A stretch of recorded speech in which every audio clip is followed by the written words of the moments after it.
Check, check.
Okay.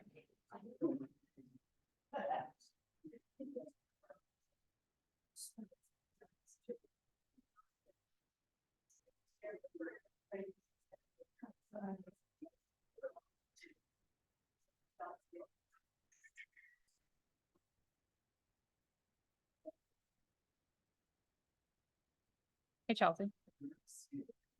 I know how. So when I do this, it goes up there. Okay. For the video, can't get it to go up there. Oh, that's not good. Where's that There's 80 still a person. Our video won't play on there. Are you in presenter mode? Oh, how do I do that within? What happens if you hit play? Nothing? Nothing. It just doesn't, it plays on here. It just doesn't go up there. Oh. Can you drag it? Okay. All right, I'll do that. All right.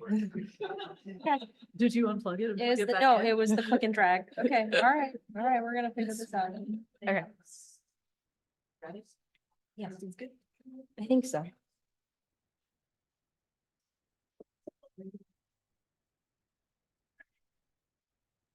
right, we're gonna go ahead and get started.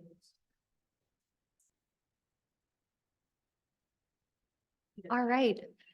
Thank you, everybody, for coming to our workshop session. We're going to be talking about how our group set up a video review program at Cleveland Clinic General Surgery Residency. We're going to do lightning introductions. My name is Chelsea Fang. I'm the APD of SIM for the program. My name is Ajita Prabhu and I'm the program director. I'm Nicole Brooks. I'm a general surgery resident and surgical education research fellow. I'm Rob Simon. I'm the clerkship director. We have a giant team. I'm Judith French. I'm the PhD education scientist for the Department of General Surgery.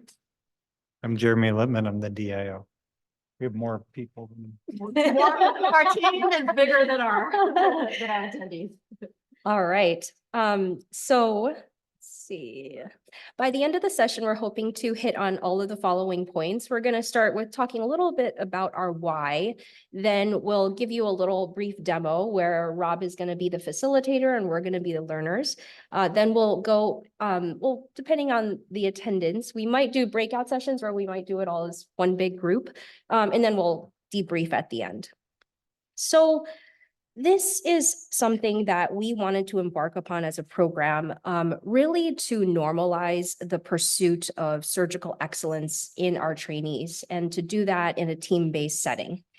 We had a number of core faculty who, already did video review as part of their own practice in the spirit of continuous improvement. And we really felt that we ought to introduce and normalize that practice in our trainees starting early. So how we did this was we started monthly sessions, 1 hour to probably went up to 1.5 hours most of the time. We would bring in unedited videos and we would just sit and watch them and facilitate discussion. In the beginning, we just brought popcorn and we called it Film Club. All residents were encouraged to attend, both juniors and seniors.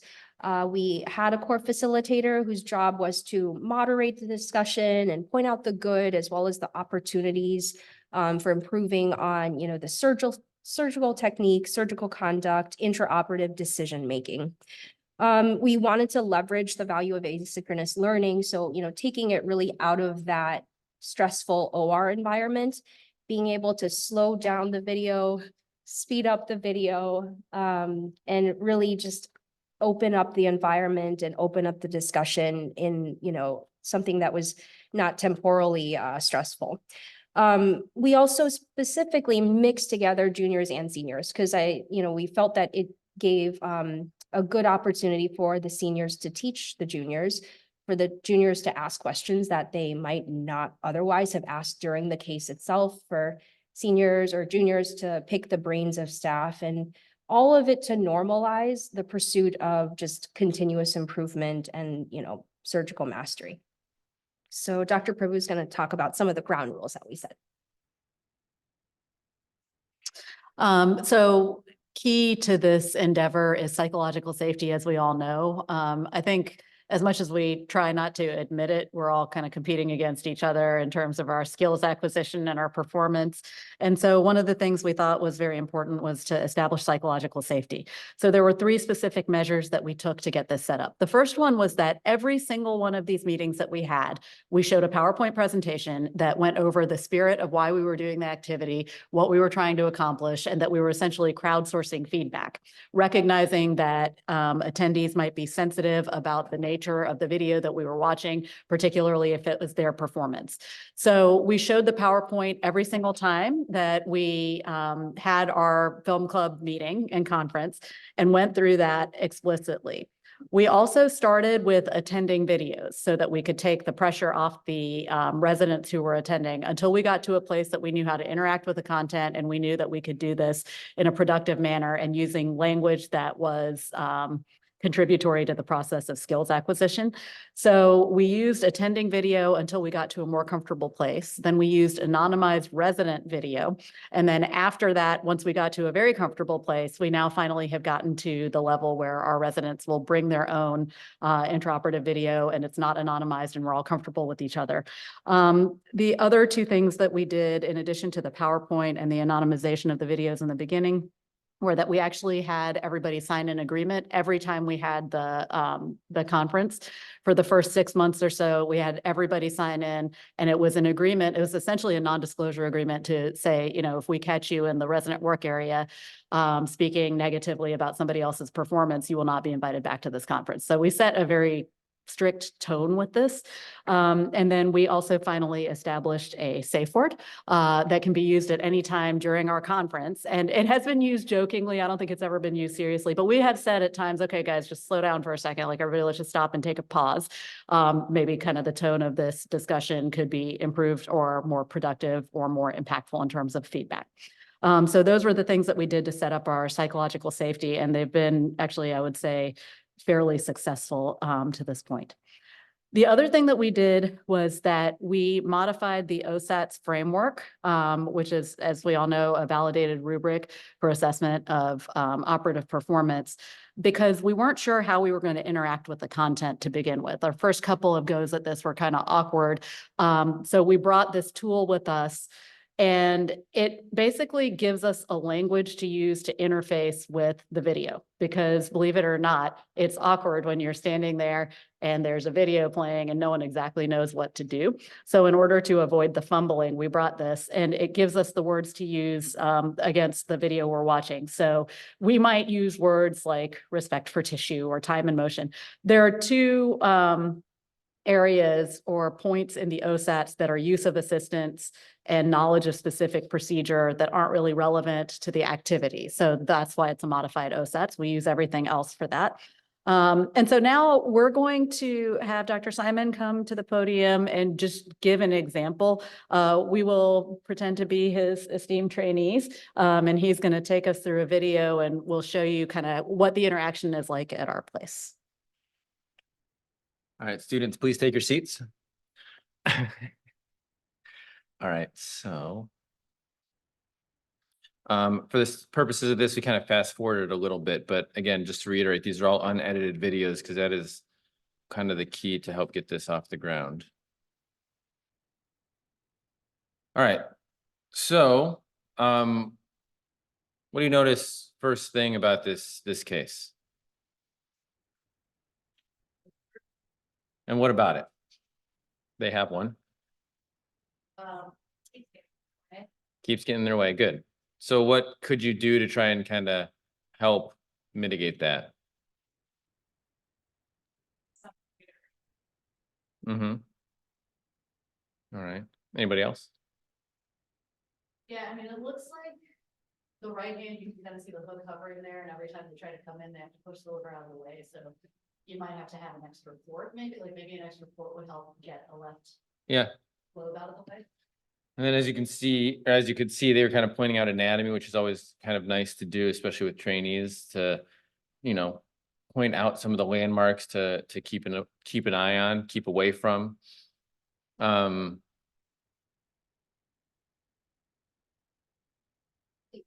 So right there, how did we decide to go there? So again, one of the landmarks that was pointed out was Rouvier's sulcus. So, you know, I always like to tell the trainees to stay above Rouvier's sulcus. That's going to be a safe zone to start. Staying away from the common bile duct. So you can see them still struggling with that liver. So maybe getting a retractor and the port would be. Yeah, for sure. What kind of retractor would you use? Some of the other cases I've seen in maintenance. Mm-hmm. I'm not sure. It's a big hook, so I don't know if that'll actually get in the way here. Yeah, you could try that. What are some other options that you know of? I see Dr. Raytech, Yeah. kind of like right at that divot in the liver and use that as her lever to, with her hook to kind of hold that. Can we watch that again? Yes, I think. I didn't see, let's back in. I don't know if I can actually back it up here. But yes, what did you notice about that?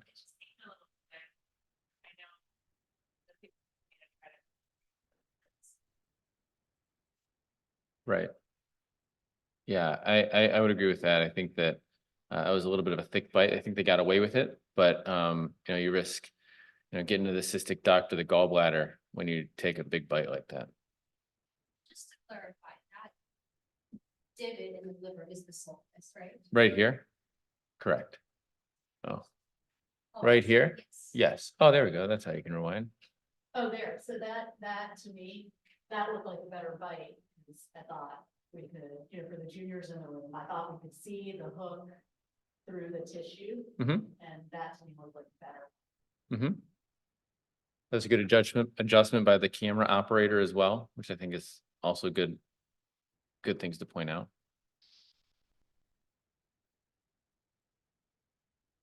So yeah, these are much better bites. You can see the hook through the tissue. Just going slow, taking that peritoneum off.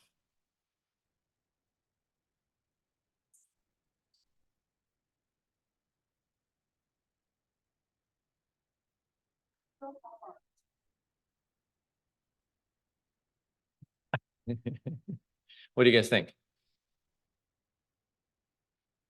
Maybe because it gives you a point of reference to be able to retract the gallbladder and manipulate it so that as you're coming down towards the critical view, that you have a better idea of the known, so you can operate from known to unknown, and that's kind of a safe area to start, I think. Yeah, for sure. I mean, the peritoneum is what holds the gallbladder back. You know, it'll opening up that peritoneum allows you to open up, you know, the free edges, allows you to open up that tissue plane so that you can get a good dissection. But it's here, I'm just noticing that this right hand is crossing over. Is that what is expected, or is that typical? Well, you could see they were trying to go underneath their hand, but they were meeting some resistance. They were kind of having a collision, so they had to move above it so they could keep going with the peritoneum. You can see as they're taking that peritoneum, you can really see that gallbladder start to release. I mean, how high should they be going? Okay, what point are they going? I don't think there's a clear definition, you know, as far as when I was a trainee, one of my attendings would always tell me, you know, give what it or take what it's giving to you. And so if you got, if you're got a good plane going, just keep on going. All right, so that was just a little example, little snippet.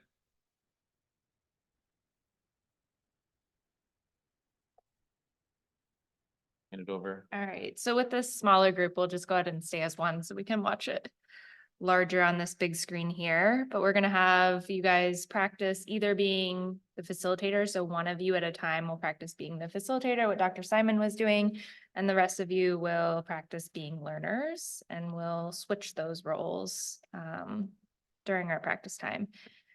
If any of you aren't general surgeons, this is obviously using a general surgery example of a lap chole, but this could be expanded to other fields as well. Any questions about what we're going to be doing for the group activity? Okay.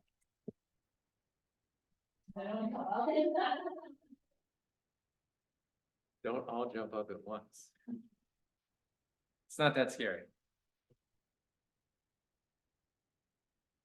And you by no means need to be content experts for this. The purpose is more just to engage in the process.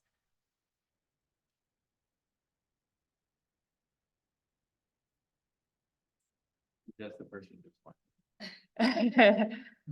All right, do we have a designated facilitator?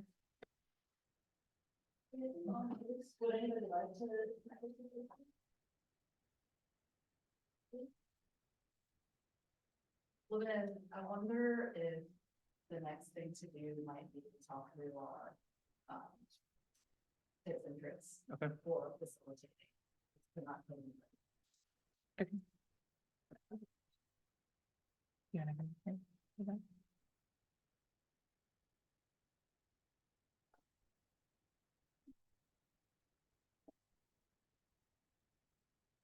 How do you get the presentation back up? Yeah, I'll just, do you?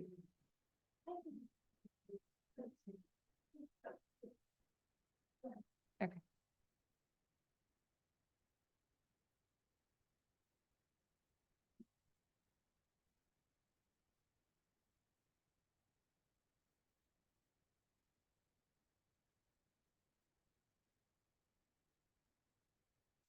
Going? All right.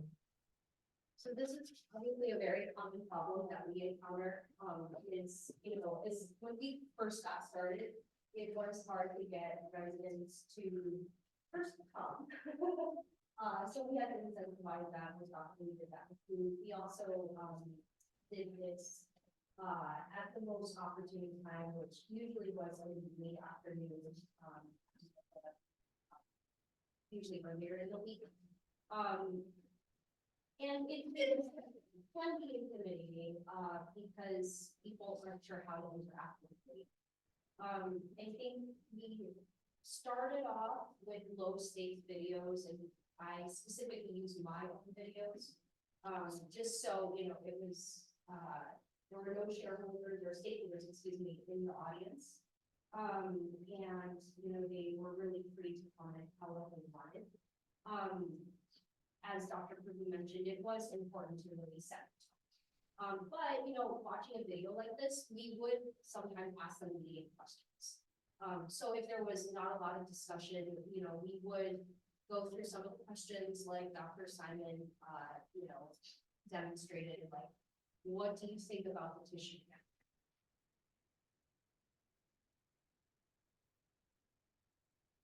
I think the other thing is, yesterday we had a presenter, that was doing a similar, initiative at their program, and they talked a little bit about, just the concept of like the junior learner and the senior learner, and who was in the room at the time, who was moderating the video, how are we going to do this?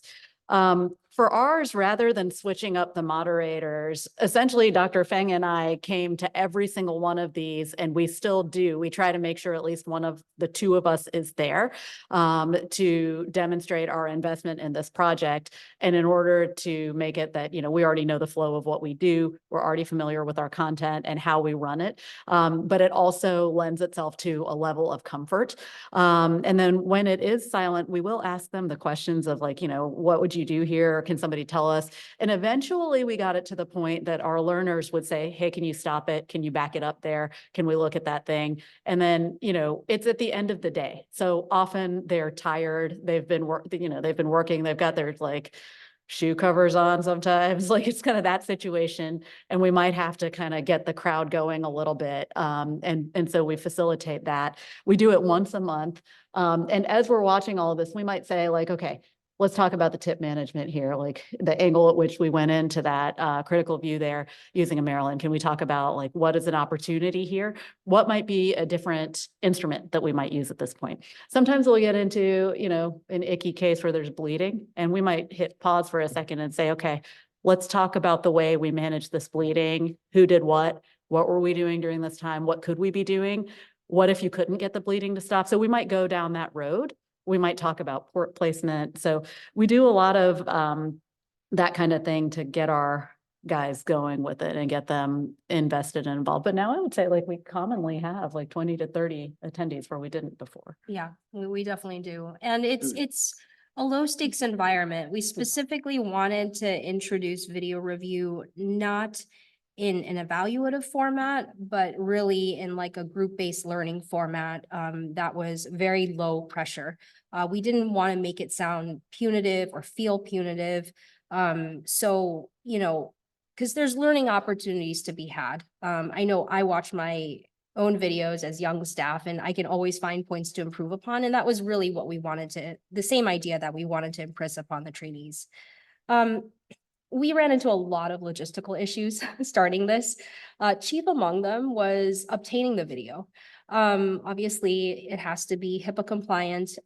So this is going to be something that's very institution specific. So availability of video, where that's being captured, how long that's being stored at your institution.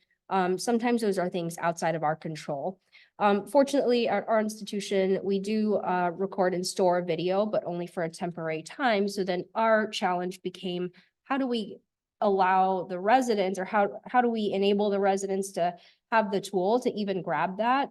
Because, none of this would be happening in the later phases that we want to roll out. If they can't be watching their own videos, that would kind of defeat the purpose. So we got a small grant to get the encrypted hard drives, which obviously are very expensive. And we gave those to all our PGY 3s, 4s, and 5s. And so that really enabled them to have their own little dedicated disk space where they could download their own videos, interesting cases. A lot of them use it just as kind of building up a library, which is also something that we really encourage. And so that's how we got past one of those logistical hurdles. I think in the absence of that grant, this would have been very hard to get off the ground. So we did, require that precious resource up front. That was our main thing. I think we've tried rolling this out. So we do this at main campus at our institution. Our next step was and is to roll it out to our regional hospitals, where we do have a very strong complement of residents that, obviously rotate through all our locations. There are different legal video storing rules, is my impression, at those hospitals. And some of that goes over my head. So that's another hurdle that we've run into.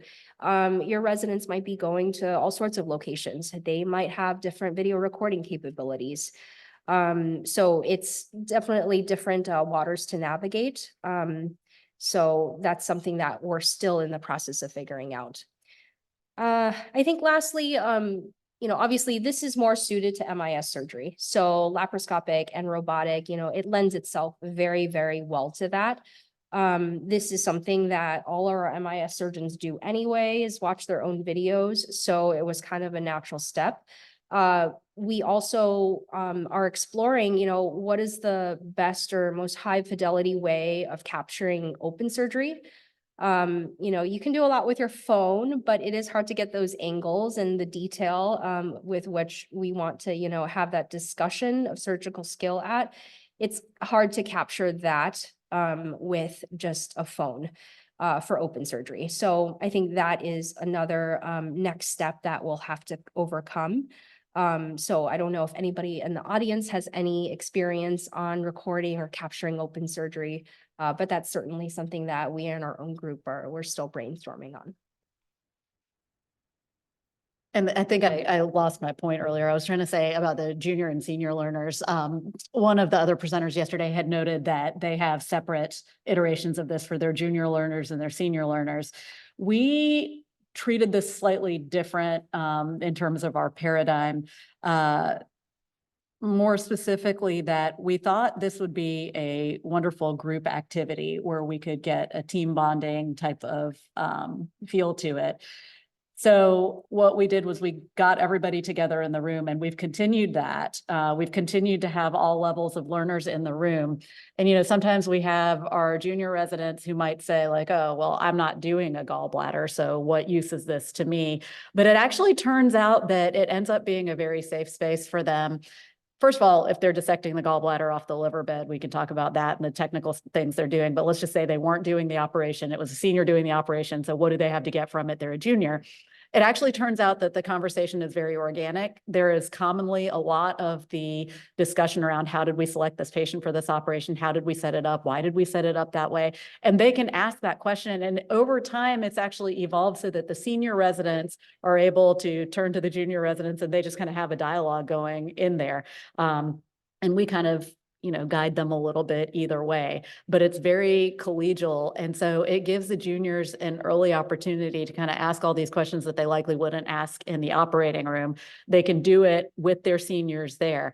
The other thing I want to just say too is that there can be the sense of sometimes the senior resident coming in and doing a confessional about their operation. So they bring in their operation on their thumb drive, and we plug it in and we let it play, and they're like, well, right here in a second, it's about to get really bad, And so we have tried to kind of say like, okay, let's just take a pause here and let's use some words that might be impactful around why do you think that looks bad? And I think that was honestly one of the other biggest stumbling blocks for us, is that we all know when you watch video and it looks bad, who's not operating well, and who's operating well when you see their video, but what are the words that we use to describe that? And I think that was a bunch of our kind of conversation around, it's not going well, it is going well, but let's use some words that are impactful to describe that, or actionable. And so I think that OSAT's rubric was very helpful with that. And so when we have a chief resident or senior resident who's going down the rabbit hole of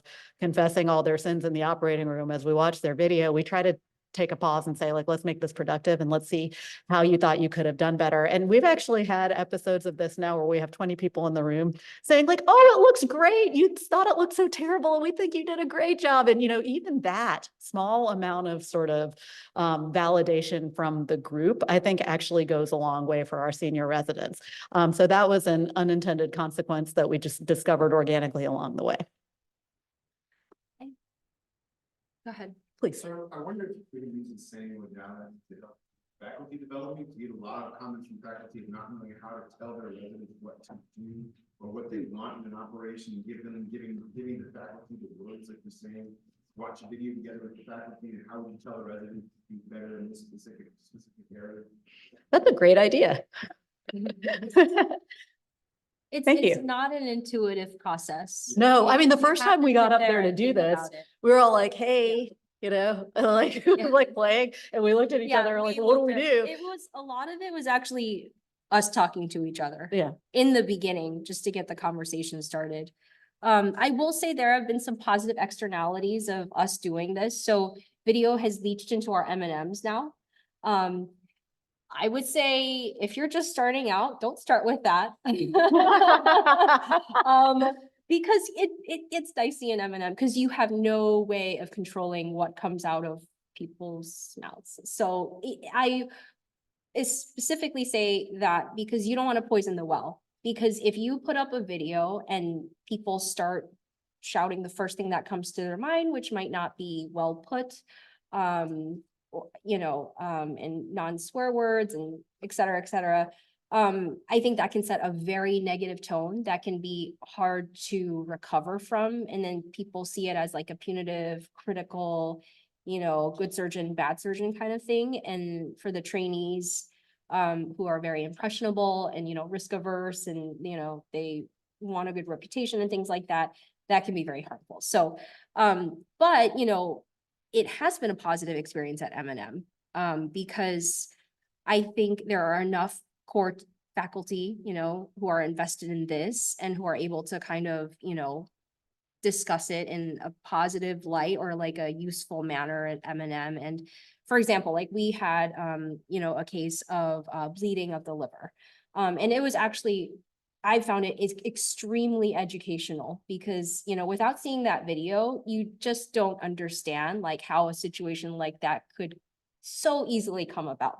So the other thing this project has kind of spun off into is we have now instituted like a tips and tricks video session into our didactics.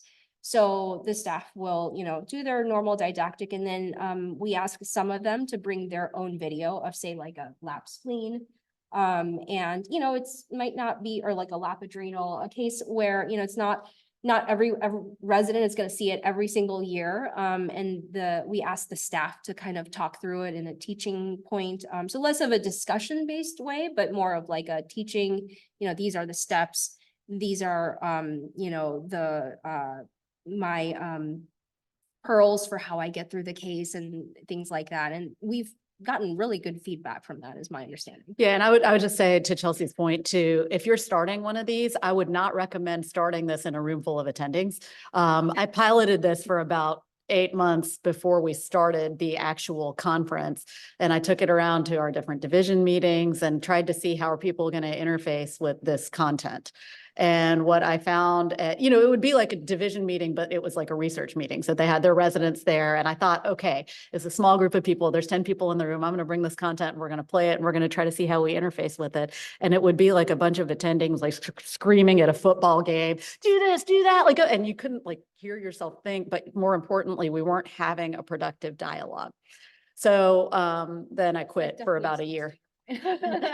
I quit. And then actually after a while, for those of you who follow CU football, Coach Prime had like a thing. He had a meeting in the locker room. He was talking to the players, and then he made a comment about how they would be watching film on the weekend. And it suddenly kind of occurred to us like, hey, when they do that, there's 1 or 2 or 3 coaches in the room with the team. There's not 57 coaches in the room with the team. And so we figured out from that, okay, our model is wrong. Like, let's go back and do it again. So all this to say, you don't need 57 people with all their opinions in the room. You need a group of vulnerable people who are willing to be vulnerable with attendings that they feel comfortable with. And we kept that to a small known quantity of people who are kind of invested in their education. And then outside of that, we have also offered individual time with the residents where they can bring video and sit and review it with us in our office. So we will block out an hour for any resident who wants to do that. Almost nobody takes us up on it, but when they do, it becomes one of the most engaging conversations that I'll have in a week, where we just go over it and say, like, what were you thinking at this point? And like, what would be a different way to handle that? We just coach, we just ask questions and let them kind of get through it. But the overall overarching goal is to make this just what we do. It's not supposed to be a big deal. It's supposed to become imbued in the culture of our program. And I think that we are starting to see that.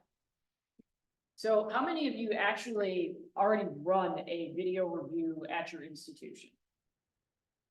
Sorta, yeah, what's sort of mean? Well, we have a few different institutions, kind of like the place that we're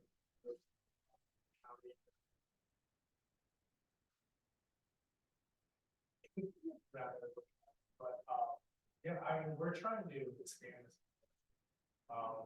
kind of residency wide, but I'm just curious, I think it's great and it's great for education. But as far as like, have you explored using this evaluation tool? Because I get like the cons of it, but we have a lot of conflicting opinions on operating and it takes us a lot. So one of the thoughts we had was just blind and have a core group of people who are going to evaluate people and have that part of their conference. So I don't know.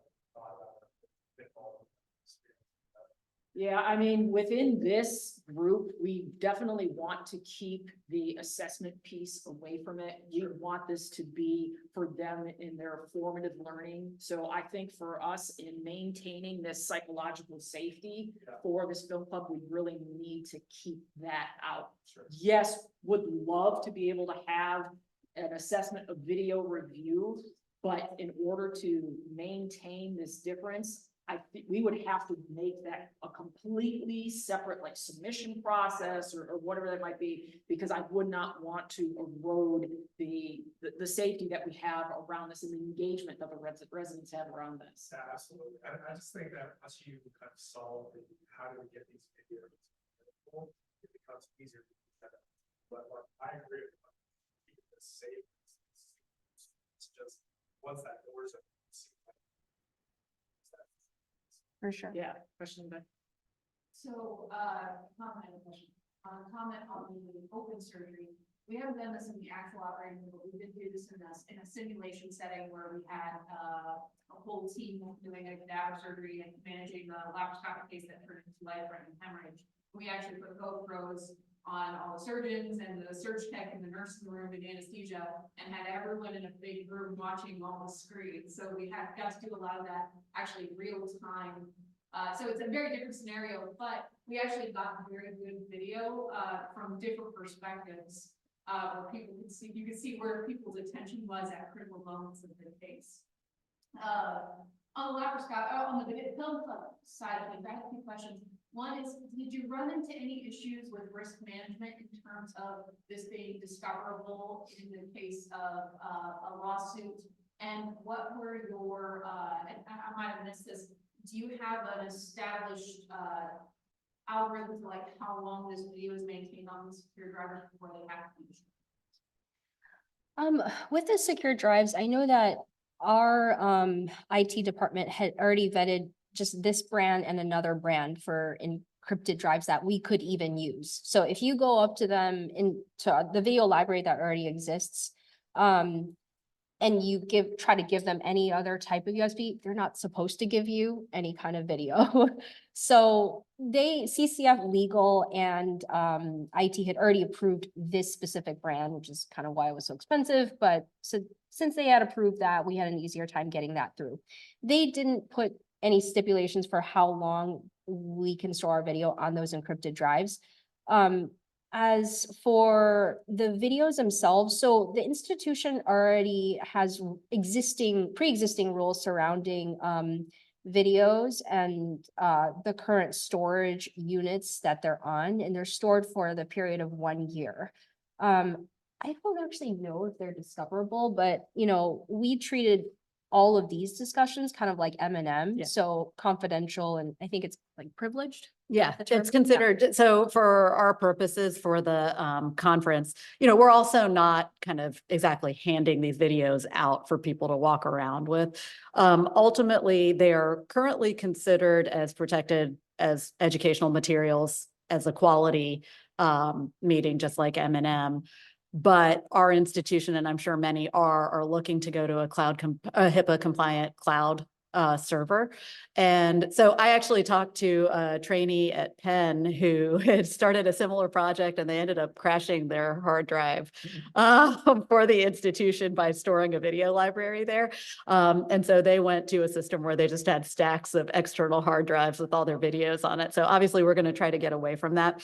But once we actually also address the other issue about the assessment piece, once we get to a HIPAA compliant cloud-based server, the next avenue towards sort of, I wouldn't say summative assessment, but the idea of building a portfolio out where you can sit with the resident in their first year, their second year, their third year, and say, like, here's where you are right now, here are where your next goals are, here's where you were last year. Let's see how to give them an idea of how their trajectory is improving. Well, for me, the spirit of the assessment I'm not there quite yet in my own brain. And I think it would be helpful, but in terms of kind of what we're trying to use it for here is kind of driving self-improvement. But no, I mean, the risk management people haven't had a conversation with us about it. I think they would if they thought we were using it for any other purpose, but at the moment, we're safe.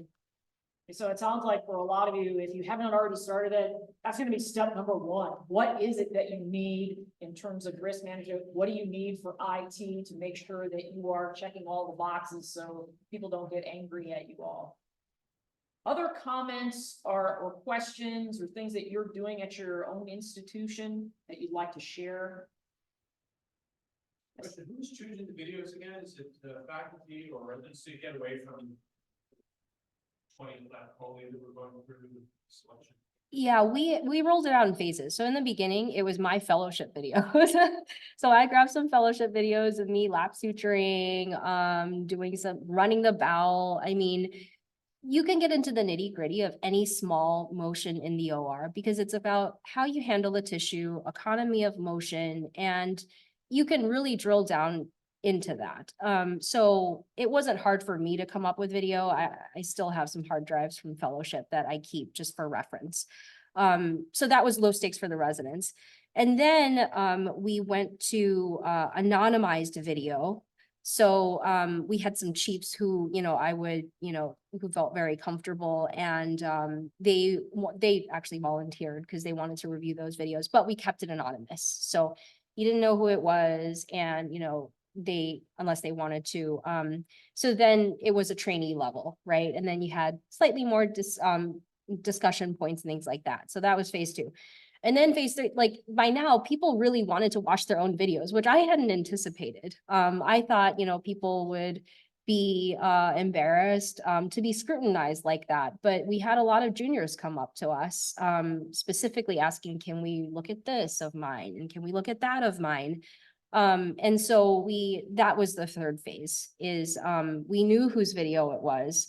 And that was when we really had to set the ground rules and make sure that the discussion was fruitful and not, critical. So. And to get away from the gallbladders, to answer that question, it then became, oh, I have a cool one, let me bring it. And it would be like, oh, I did a lap J tube, somebody bring that in. Or, oh, we saw femoral hernia during a lap inguinal, let's bring that in. And so it started becoming like that. Or I have this spectacular bleeding from the liver, let me bring that in. And it started to become like that. We did a situs inversus gallbladder, let me bring that in. And then you get to talk about all the kind of little bits and pieces. But I don't think you get to get out of the gallbladder until people become comfortable. And we got that eventually. So we're there now, finally. Yeah, it took probably Judith like 4 wants us months. to finish. Yes. Did somebody that have one more? Answer thing? your question. I thought I saw one more hand. Did we? No? All right. Yeah, well, we thank you so much for coming. We're happy our contact information is there. If anybody wants to reach out, have a practice session with us, just kidding. But if you have anything that you'd like to share with us or any questions you'd like to ask us, we'd be happy to answer them. Thanks for your so much, attention. guys.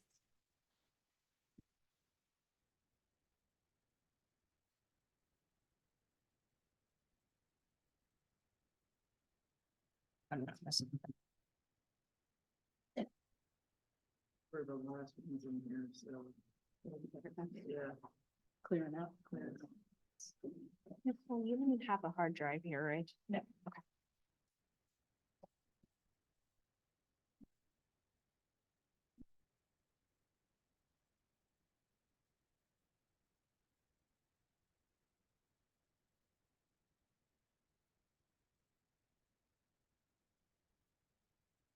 Good, how are you? See you as well.